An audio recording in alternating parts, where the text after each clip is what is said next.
नमस्कार। नमस्कार हमारे प्यारे देश के देशवासियों। वैसे कल मैं एक बार लाइव आया था। आज एक विशेष बात को लेकर मैं आपके बीच फिर फेसबुक के ज़रिए लाइव आ रहा हूँ। आज मामला एक बहुत गंभीर है, इसके कारण मैं आपके बीच लाइव आ रहा हूँ। एक बार आप फिर ज़्यादा से ज़्यादा लोग मेरी इस फेसबुक वीडियो के ज़रिए जुड़े और इस मेरे वीडियो को आगे से आगे ज़्यादा शेयर करें, ताकि कई लोगों को मेरी जानकारी पहुंच सके। धन्यवाद। तो आज मैं बात कर रहा था भारत में जो दलित शोषित पीड़ित निवास कर रहे हैं उनके बारे में।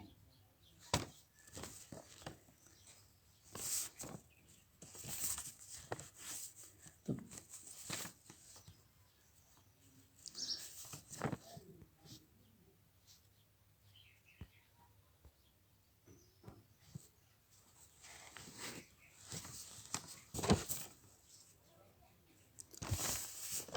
भारत देश में दलित चाहे किसी भी पोस्ट पर हो, चाहे वो राजनीतिक क्षेत्र में हो या सरकारी नौकरी के क्षेत्र में हो, दलित वर्ग के लोग, चाहे वो मुख्यमंत्री हो,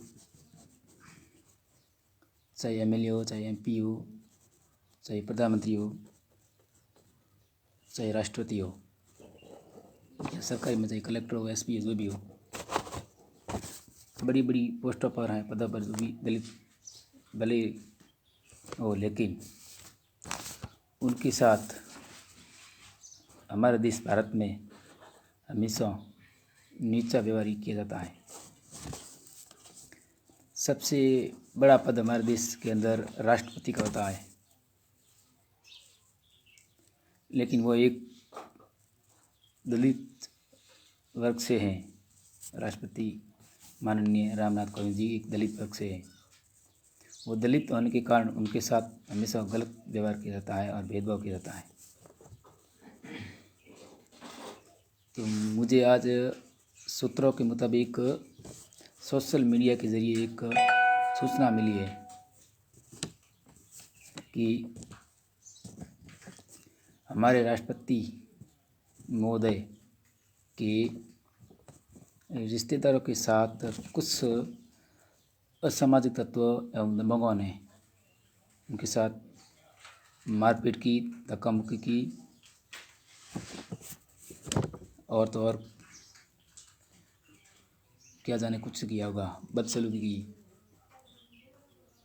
और जातिवाचक शब्द भी बोले होंगे।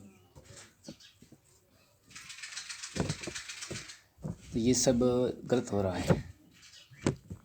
और इसके बाद आपको भी पता होगा, लगभग सभी को पता होगा कि कुछ समय पहले हमारे देश के राष्ट्रपति श्री रामनाथ कोविंद जी महोदय साहब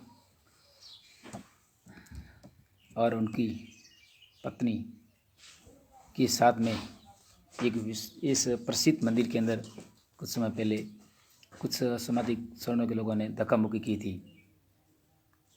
राष्ट्रपति मोदी साहब को उनके परिवार के लोग एक मंदिर में पूजा अर्चना कर रहे थे, तो कुछ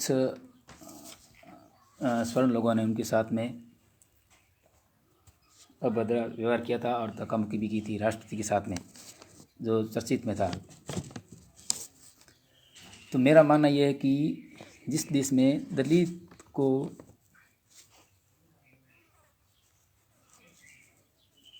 दलित वर्ग के साथ में गलत व्यवहार किया जाता है, तो उस देश में रहने से कोई मतलब नहीं है। और जिस देश में दलित को कुर्सी पर, एक आपने बात सुनी होगी कि दलित दलित पर कुर्सी पर बैठने पर कुर्सी को गंगा जल से धुलाया जाता है। ये लगभग सभी ने सुना होगा, ये हुआ है अपने देश भारत के अंदर। मैं नाम किसी का लेना नहीं चाहूँगा। दलित को कुर्सी पर बैठने पर कुर्सी को गंगा जल से धुलाया जाता है। उस देश में दलितों के साथ क्या हाल होता होगा सब जानते होंगे। तो इस विषय पर बहुत से लोगों का मानना है कि कहना है कि भारत देश में राष्ट्रपति के परिवार व उनके रिश्तेदार के साथ में अत्याचार होता है। राष्ट्रपति सुरक्षित नहीं है, उनका परिवार सुरक्षित नहीं है, उनके रिश्तेदार सुरक्षित नहीं है। तो आम आदमी या दलित लोग या महिलाएं कैसे सुरक्षित होगी, इसके बारे में कुछ सोच नहीं सकते हैं। इस मामले में बात राष्ट्रपति की आती है, लेकिन राष्ट्रपति नहीं बल्कि बात तो एक दलित की आती है कि राष्ट्रपति एक दलित है।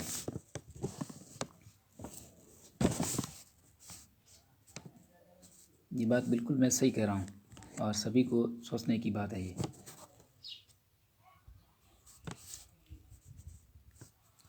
तो हमारे देश के अंदर दलितों को सताना, मारना, पीटना, प्रताड़ित करना, ये हमारे देश में ज़्यादा हो रहा है, भारत देश के अंदर। और हमारे देश के अंदर हिंदू धर्म में इन सब अच्छा माना जाता है। दलितों को मारना, पीटना, सताना, प्रताड़ित करना, ये हिंदू धर्म के अंदर अच्छा माना जाता है। अच्छा नहीं बल्कि इसे धार्मिक कार्य भी माना जाता है। तो बाबा साहब डॉक्टर भीमराव अम्बेडकर की अगर आप बात मानो या मत मानो, लेकिन उन्होंने जो कहा था वो आज बिल्कुल सत्य साबित हो रहा है। जब तक दलित हिंदू धर्म में बैठ रहेंगे, उन्होंने कहा था कि जब तक दलित वर्ग हिंदू धर्म में बैठ रहेंगे तो उनका स्थान सबसे नीचा रहेगा। ये बात बाबा साहब डॉक्टर भीमराव अम्बेडकर ने कही थी, जो आज सही साबित हो रही है। लेकिन हमारे लोग बाबा साहब की बात तो कई उनको विचार नहीं कर रहे, उनके द्वारा कई की बातों पर वो ध्यान नहीं दे रहे, समझने का प्रयास नहीं करे। कोई बात नहीं, जब राष्ट्रपति को बख्शा नहीं जाता भारत देश के अंदर तो एक आम आदमी को कैसे बख्शा जाएगा।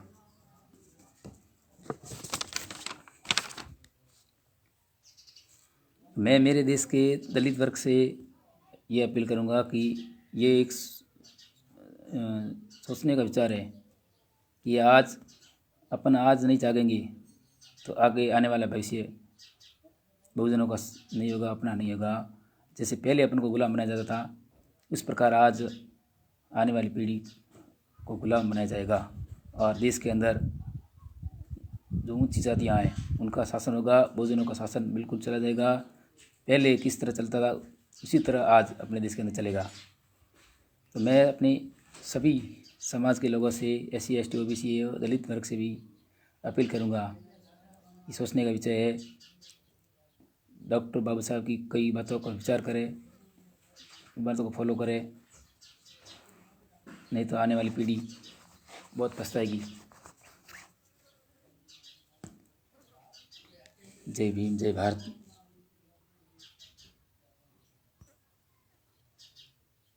समय रहते अगर ये करेंगे तो केंद्र में बैठी सरकार है, जैसे BJP सरकार है, उनको भी पता पड़ेगा कि वास्तव में बहुजन में एकता है। नहीं तो वो अपनी मर्जी चाहे वैसा ही काम करेगी। धन्यवाद।